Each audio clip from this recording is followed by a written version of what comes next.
Bonjour, c'est Yannick de progresserenphoto.com, le blog pour apprendre et progresser en photo. Alors aujourd'hui, je me trouve à Hossegor. On va pas parler de surf comme l'année dernière, mais par contre, je suis avec un spécialiste de la photo d'avion. Ça faisait un moment que j'avais envie de faire cette interview.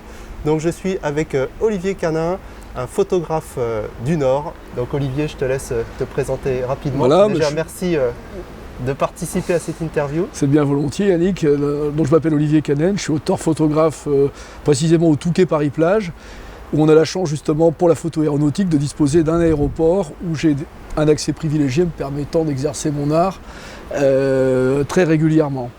Donc je fais de la photo aéronautique, de la photo sportive de glisse, et puis également de la photo de paysage. Donc c'est assez varié, mais disons que les sports de glisse, l'aéronautique, l'automobile sont mes principaux sujets. Alors donc Olivier va vous donner tout de suite des conseils pour réussir vos photos d'avion.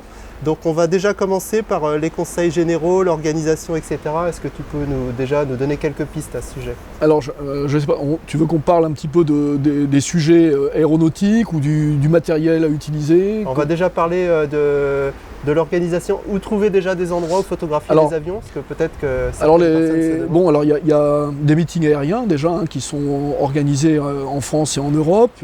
Les plus célèbres sont les meetings de Doxford qui sont en Angleterre, où il y a énormément d'avions et surtout des Warbirds. Ce sont des avions de la Seconde Guerre mondiale qui ont été restaurés. Donc là, pour les passionnés d'aviation, ce sont des endroits très très recommandés.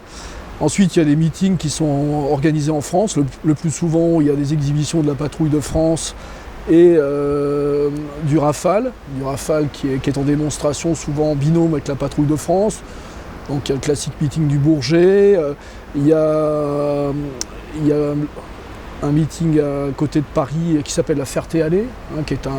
Ensuite, il y a des meetings du côté de Bordeaux. Bon, il y a de nombreux meetings qui sont disponibles. On peut avoir d'ailleurs, je pense sur Internet, on pourra donner en annexe un lien où il y a le listing des différents meetings organisés en France et qui sont connus des spotters. Les spotters, ce sont les photographes qui sont spécialisés en aéronautique et qui se placent dans les meetings et qui ne font pratiquement que ça.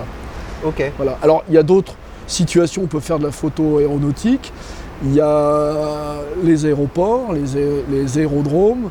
Alors il faut savoir que les aéroports internationaux, il faut des autorisations maintenant préfectorales pour faire des photographies aux alentours. Donc, par exemple, à Roissy, il faut demander au préfet une autorisation. Ouais, donc c'est compliqué, on va se contenter des petits aéroports. Alors les petits aéroports, c'est quand même plus facile d'accès. On peut avoir, même sans accéder à la piste, on peut facilement voir les avions qui décollent, qui atterrissent de nombreux points de vue. D'accord. Voilà. Et autrement, avant de parler matériel et réglage, au niveau des du placement, de l'organisation. Dans la photo aéronautique, il y a aussi la photo air-air, c'est-à-dire on a la chance d'être soit dans un hélicoptère ou dans un avion qui vont permettre de faire des photos d'autres aéronefs. Oui, ça c'est vrai que... Donc ça c'est aussi un moyen assez simple finalement, parce que l'accès à l'hélicoptère maintenant devient relativement facile. Et en étant 2 ou 3 dans un hélicoptère, on peut faire des photos très sympathiques air-air. Ok. Alors après, une fois, si on prend l'exemple classique, par exemple, voilà, j'ai une autorisation, je suis sur l'aéroport. Est-ce qu'il y a des choses à faire, à pas faire, où est-ce qu'il faut se placer classiquement, donc, pas se mettre à contre-jour, puisque l'avion devient noir. Alors, contrairement à ce qu'on pense, le grand ciel bleu et le beau temps, ce ne sont pas les conditions optimales pour la photo aéronautique, parce qu'on est soumis à des reflets, on est soumis à des phénomènes de convection, et notamment l'air, quand il fait chaud, il est particulièrement dense et peut rendre inopérants les grands téléobjectifs, où on est flou, on pense que c'est un flou de mise au point. En réalité, ce n'est pas du tout un flou de mise au point, c'est l'air qui est opaque, et l'objectif ne fait pas du tout la mise au point sur l'appareil. Se méfier des pistes en herbe, surtout qui n'ont pas été tondues. Il y a de la chaleur qui s'évapore, le bitume c'est pareil, il y a de la chaleur qui s'évapore, donc il y a des situations parfois où techniquement on ne peut pas faire une bonne photo aéronautique. Du coup il y a peut-être des horaires à conseiller Voilà, tout à fait, tôt le matin, fin d'après-midi sont les meilleurs moments. Et le temps gris est un très bon temps pour la photo aérienne parce qu'on a un super piqué au niveau des différentes focales, contrairement à ce qu'on pourrait penser. Ouais, mais c'est souvent ce que je dis aussi, notamment pour les photos de portrait. Et c'est vrai que le soleil ça peut être super, mais parfois c'est pas vaut mieux un beau temps gris. Quand il y a des nuages avec de l'humidité, les jets qui passent, on a la chance de voir, quand les avions ont pénétré la couche dense des nuages, il y a toutes les lignes de force de l'appareil qui vont sortir. On a parfois la chance de voir des hélices qui passent dans l'humidité, ça crée des effets extraordinaires. Donc les nuages, le temps humide, le temps gris permettent d'excellentes photos aéronautiques. Donc une fois qu'on a planifié tout ça, au niveau du matériel, qu'est-ce que tu conseillerais Alors là, je pense qu'il y a à peu près pour toutes les bourses, avec quand même un budget d'entrée qui est le sine qua non. Je pense qu'il faut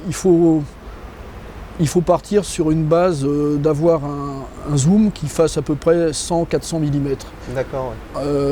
Avec un 100-400, monté sur un boîtier APS-C par exemple, on va travailler à peu près en équivalent 150-600 et on peut pratiquement, même sans avoir un accès piste, réaliser 90% des photos aéronautiques. Ouais, on n'est pas obligé d'avoir un 600 mm. Il faut savoir que les super téléobjectifs 500, 600, 800 vont permettre des photos extrêmement piquées, mais plus on va allonger la focale, plus la photo va être technique, surtout si on va diminuer la vitesse. Je pense à la photo d'avion hélice, puisqu'on est obligé de diminuer beaucoup la vitesse. Et dès lors, on va se retrouver avec des risques de flou, de bouger qui sont très très importants.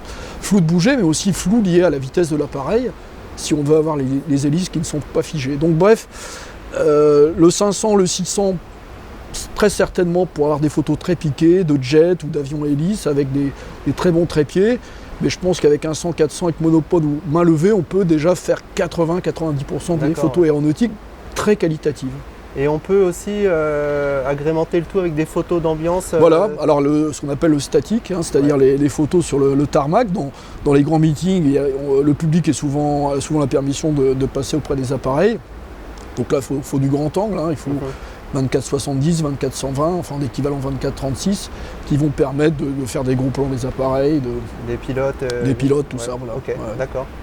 Super. Et au niveau des réglages, qu'est-ce que tu conseillerais Alors les réglages, je dirais qu'il y a trois types d'appareils.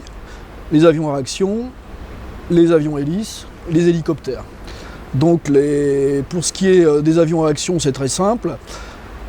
Soit on les photographie très rapidement, quand ils passent très vite, donc là on va travailler à des vitesses de 1 sur 1600 ou 1/2 millième de seconde.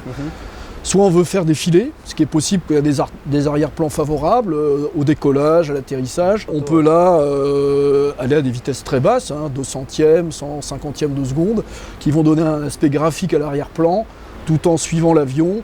On va pouvoir avoir un plan de DT sur l'appareil et un flou d'arrière-plan enfilé qui est très sympathique. Sinon, en évolution aérienne, le filet n'a pas d'intérêt, puisque l'avion est dans le ciel. Donc là, on va privilégier les grandes vitesses pour essayer d'avoir le maximum de détails, de gros plans, des effets d'air de l'appareil. Quand il prend des compressions ou des jets, on voit véritablement des effets aérodynamiques qui sont impressionnants. Les tuyères qui vont donner, où il y a la post-combustion qui s'allume, où il y a le kérosène qui est visible avec des détails. Ça, sympa, Donc tout ça va permettre vraiment de figer l'action. Alors ça, c'est l'avion à réaction. On va passer ensuite aux avions à hélice. Et donc là, l'avion à hélice, c'est beaucoup plus compliqué puisque un avion à hélice dont les hélices ne tournent pas, les pales ne tournent pas, l'avion est arrêté dans le ciel, on dirait une maquette, donc c'est catastrophique. Donc il va falloir travailler à des vitesses d'autant plus basses que la rotation du moteur est faible. Donc il y a un compromis puisque l'avion avance. Donc si on descend trop bas, l'avion est flou, certes l'hélice tourne, mais l'avion est flou. Donc il va falloir travailler avec le stabilisateur. Le plus souvent à main levée, pour arriver à avoir un suivi réel de l'avion. Les photos d'avant ou de 3/4 sont techniquement difficiles puisque l'appareil avance très vite. Il faut privilégier les photos de profil, où là on va pouvoir quand même avoir un suivi beaucoup plus facile de l'appareil, ou de 3/4 avant. Les meilleures périodes pour photographier l'avion hélice, c'est les périodes d'atterrissage et de décollage, où l'avion va moins vite. Ouais, mais on a quand même l'hélice qui... On a l'hélice qui tourne. Donc en moyenne, on va travailler envol à 250e de seconde quand l'avion tourne très vite, et on va pouvoir descendre jusqu'au 80e de seconde dans certaines situations pour avoir vraiment une hélice complètement ronde, voire même en dessous, 60e de seconde parfois. D'accord. Ouais. Donc là, il va falloir faire beaucoup d'essais. C'est ça l'avantage numérique, prendre en photo l'appareil, par exemple quand il est sur le tarmac en train de mettre en route le moteur, on va se rendre compte tout de suite de la vitesse sans que le moteur soit à fond, pour pouvoir étalonner sa vitesse en se disant bon voilà, si je suis au 200e, l'hélice tourne, la photo va être correcte. Donc après vraiment les spécialistes connaissent les vitesses de rotation des moteurs et vont adapter la vitesse de... Pour quelqu'un qui commence, ça peut être... je pense que pour l'avion et l'hélice, pour avoir peu bien, d'échecs, je pense que 250e, on peut avoir des photos tout à fait correctes. L'hélice n'est pas ronde, mais elle n'est pas figée, ça va donner de la dynamique. Et ça permet d'avoir quand même des photos nettes dans l'ensemble. Et au niveau de l'autofocus, j'imagine c'est autofocus alors là, continu. On est en continu, on est le plus souvent sur le collimateur central. D'accord. Avec quelques collimateurs. Quelques collimateurs qui aident. Bon, généralement la cible est assez grosse, hein, c'est pas très difficile d'avoir le point. Pas non plus. Et on va suivre l'appareil en déplacement avec des mouvements linéaires en fait. Donc voilà. Donc, et au niveau du mode, priorité ouverture ou alors moi j'utilise très volontiers le mode manuel ISO automatique. C'est ce que j'aurais conseillé aussi. Où je règle ma vitesse et je peux très rapidement bouger le paramètre vitesse si nécessaire dans le mode M. Alors l'hélicoptère, qui est le dernier appareil qu'on peut photographier, les vitesses de rotation sont encore plus basses. Donc l'hélicoptère, l'avantage de l'hélicoptère, c'est qu'en phase d'atterrissage, il est souvent statique. Donc là, on peut descendre vraiment à des vitesses extrêmement basses, 80e, 60e, 40e de seconde. Plus on va descendre, et plus l'effet sera marqué. Alors là, il faut essayer de privilégier les phases ascensionnelles de l'hélicoptère.